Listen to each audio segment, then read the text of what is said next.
নমস্কার। নিউজ ভ্যানগার্ডের এক নজরে 25 আপনাদের প্রত্যেককে জানাই স্বাগত। আমি রয়েছি অমিত আপনাদের সাথে। রাজ্যে আসন্ন এডিসি নির্বাচনকে সামনে রেখে 29 দফা সংকল্পপত্র প্রকাশ করল বিজেপি। মুখ্যমন্ত্রী মানিক সাহার উপস্থিতিতে এদিন ইশতেহার প্রকাশ করা হয়। ত্রিপুরা অটোনমাস টেরিটোরিয়াল কাউন্সিল গঠনের প্রতিশ্রুতিও রাখা হয়েছে এতে। ইশতেহারে জনজাতি এলাকার উন্নয়ন, শিক্ষা, স্বাস্থ্য ও কর্মসংস্থানের উপর জোর দেওয়া হয়েছে।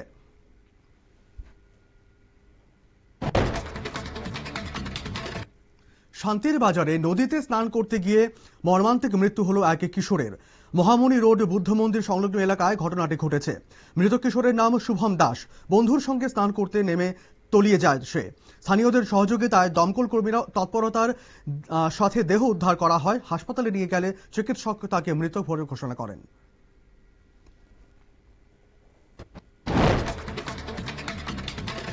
কৈলাসহরের শ্রীনাথপুরে গরু চুরি কাণ্ডে অভিযানে গিয়ে আক্রান্ত পুলিশ। ইরানি থানার ওসি সহ পুলিশ দলকে দা ও লাঠি দিয়ে তাড়া করার অভিযোগ উঠেছে অভিযুক্তদের বিরুদ্ধে। প্রাণ বাঁচাতে ঘটনাস্থল থেকে সরে যেতে বাধ্য হয় পুলিশ কর্মীরা। তখন ঘটনায় 24 ঘন্টা পর অভিযুক্তদের বিরুদ্ধে কোনো পদক্ষেপ না নেওয়ায় ক্ষোভ স্থানীয়দের।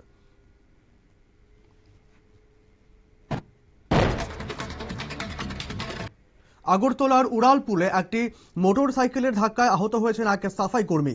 রাতে ফ্লাইওভার পরিষ্কার করার সময় দুর্ঘটনার শিকার হন পুর নিগমের এই কর্মী। অভিযোগ, নেশাগ্রস্ত অবস্থায় মোটর সাইকেলটি চালাচ্ছিল চালক। ধাক্কায় গুরুতর জখম হন এবং ওই শ্রমিক। আহত কর্মী বর্তমানে জেবিপি হাসপাতালে চিকিৎসাধীন রয়েছেন।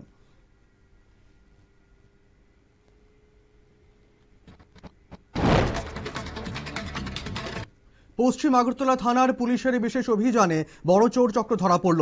অভিযানে একাধিক অভিযুক্তকে গ্রেফতার করা হয়েছে। ধৃতদের বিরুদ্ধে বিভিন্ন চুরির ঘটনার অভিযোগ রয়েছে। ধৃতরা আদালতে হাজির করে পুলিশ রিমান্ডের আবেদন জানানো হয়েছে। ঘটনায় তদন্ত চালিয়ে আরও তথ্য সংগ্রহ করছে পুলিশ।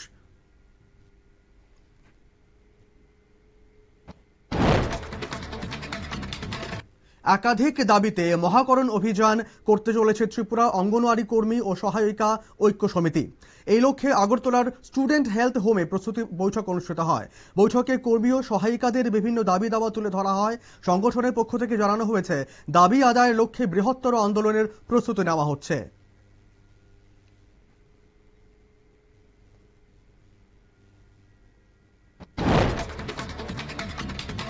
বিশালগড়ের গুলিকাণ্ডে এক অভিযুক্তকে গুয়াহাটি থেকে গ্রেফতার করল পুলিশ। লালমাটি এলাকা থেকে নয়ন দেবকে ট্রানজিট রিমান্ডে এনে জিজ্ঞাসাবাদ চলছে। অভিযুক্তকে বিমানে করে কলকাতা হয়ে রাজ্যে আনা হচ্ছে। পুলিশ সূত্রে জানা গেছে, নয়ন দেব থানায় হামলার হুমকিও দিয়েছিল বলে অভিযোগ। নবশান্তিগঞ্জ বাজারে আক্রান্ত হলেন বিজেপি প্রার্থী সহকর্মীরা। পাকুয়ার জেলা জন্ম জয়নগর কেন্দ্রের প্রার্থী মৌজি দেববর্মার সমর্থনে কর্মসূচি চলছিল। আচমকায় তিপ্রামথা সমর্থিত দুষ্কৃতীরা হামলা করে তাদের মারধর করা হয়। ঘটনায় পুলিশের গাড়ি ভাঙচুর করা হয় এবং এক পুলিশ কর্মী আহত হন। আহতদের বিশালগড় মহকুমা হাসপাতালে ভর্তি করা হয়েছে। আমতলী শেকেরকোট নেতাজি সুভাষ কলোনি এলাকায় এক অটোরিকশা চালকের গলা থেকে সোনার হার ছিনতাই করল এক যাত্রী। শনিবার গাড়িতে ওঠে এক যুবকের সঙ্গে ভাড়া নিয়ে বচসা শুরু করে চালক পাপন সরকারকে মারধর করে ওই যাত্রী। এরপর তাঁর গলা থেকে প্রায় 70,000 টাকার সোনার চেইন ছিনিয়ে নিয়ে পালিয়ে যায়।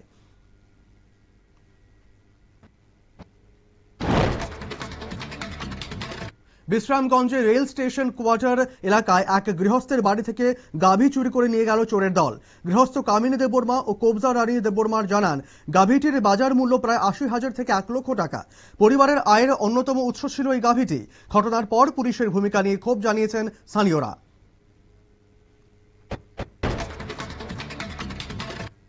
অগ্নিদগ্ধ বিজেপি বুথ অফিসে পরিদর্শনে গিয়ে বিক্ষোভের মুখে পড়লেন উচ্চশিক্ষামন্ত্রী কিশোর বর্মন। নলছড় এলাকার রামপদ পাড়ায় দুষ্কৃতীদের আগুনে পুড়ে যায় বিজেপির বুথ কার্যালয় ও প্রচার সামগ্রী। ঘটনার তদন্তে গিয়ে তিপ্রামথা সমর্থকদের বিক্ষোভে উত্তেজনা ছড়ায় এবং বাধার মুখে পড়ে এলাকা ছাড়তে হয় মন্ত্রীকে।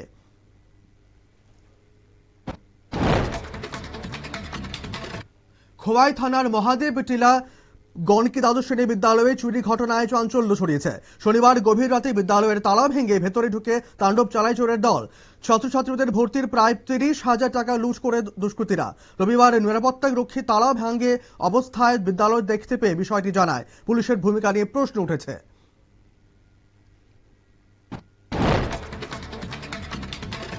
যাত্রাপুর থানার বাঁশপুকুর মরণালী এলাকায় গৃহকর্তাকে বেঁধে রেখে নগদ টাকা ও স্বর্ণালঙ্কার লুট করে নিল একদল ডাকাত।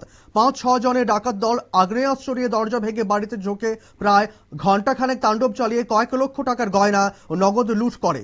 ঘটনার পর এলাকায় পুলিশ টহল নিয়ে প্রশ্ন তুলেছেন স্থানীয় বাসিন্দারা। দশদা কাঞ্চনপুর কেন্দ্রে আইপিএফটি ও তিপ্রামথা ছেড়ে 58টি পরিবারের 144 জন ভোটার বিজেপিতে যোগ দিলেন। তৈছামা ভিলেজে যোগদান সভায় নবাগতদের হাতে দলীয় পতাকা তুলে দিয়ে স্বাগত জানান কেন্দ্রের বিজেপি প্রার্থী শৈলেন্দ্রনাথ। দলের দাবি, বিরোধীদের প্রতি আস্থা হারিয়ে সাধারণ মানুষ বিজেপির দিকে ঝুঁকছে।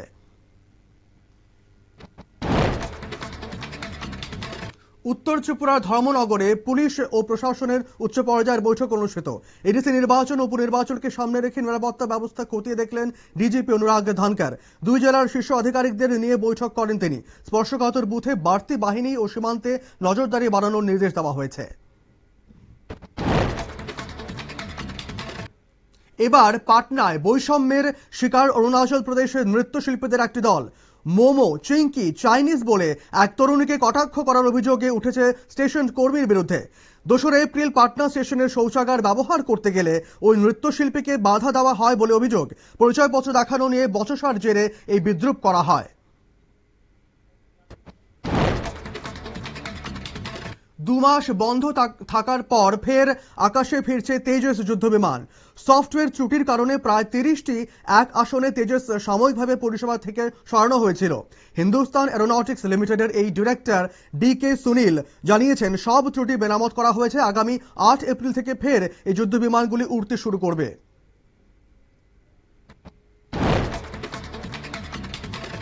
নির্বাচন কমিশনকে রাজনৈতিক প্রভাবমুক্ত থেকে নিরপেক্ষভাবে কাজ করতে হবে বললেন সুপ্রিম কোর্টের বিচারপতি PV নাগরত্ন।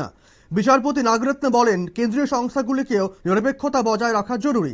তিনি সতর্ক করে বলেন, প্রতিষ্ঠানগুলির পারস্পরিক নজরদারি কমে গেলে সাংবিধানিক কাঠামো ভেঙে পড়তে পারে। ভোটের মুখে সংসদের বিশেষ অধিবেশন ডেকেছে কেন্দ্রের নরেন্দ্র মোদী সরকার। বাজেট অধিবেশন বাড়িয়ে 16 থেকে 18 এপ্রিল 3 দিনের বিশেষ অধিবেশন ডাকা হচ্ছে। সূত্রের খবর, ওই অধিবেশনে মহিলা সংরক্ষণ সংশোধনী বিল পেশ হতে পারে। এছাড়াও লোকসভা আসন সংখ্যা 543 থেকে 816 করার প্রস্তাব নিয়েও আলোচনা হতে পারে।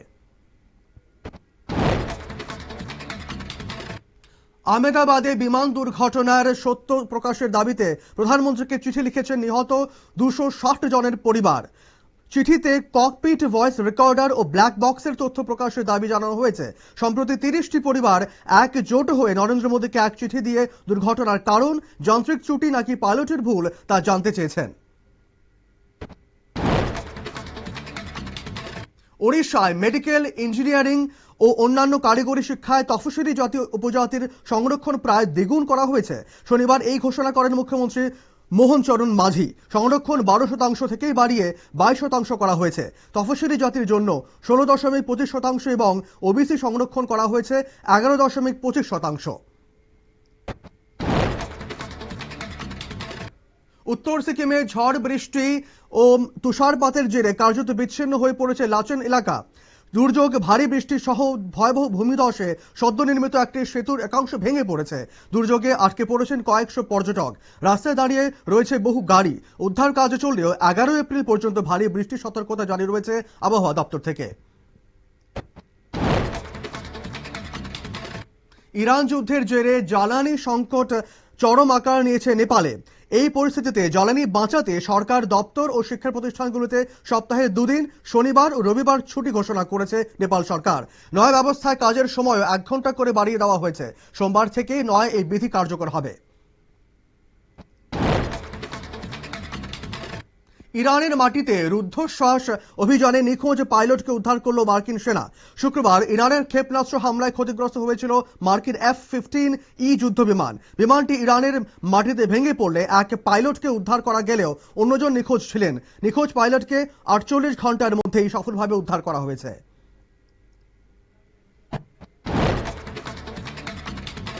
সৌদি আরবে অবস্থিত মার্কিন দূতাবাসে সিআইএ এর দফতর লক্ষ্য করে ড্রোন হামলা করল ইরান। শনিবার গভীর রাতে স্থানীয় সময় রাত 1:30টা নাগাদ প্রথম হামলা চালানো হয়। তার মাত্র 1 মিনিটের ব্যবধানে দ্বিতীয় ড্রোন হামলা চালানো হয়েছে বলে জানা গেছে।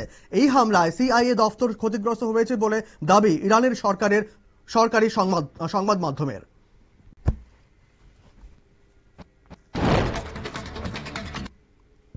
এক নজরে 25 এখনকার মতো এই পর্যন্তই। পরবর্তী সংবাদ আপডেটস এবং টক শো দেখার জন্য চোখ রাখুন শুধুমাত্র নিউজ ভ্যানগার্ডের পর্দায়। ধন্যবাদ।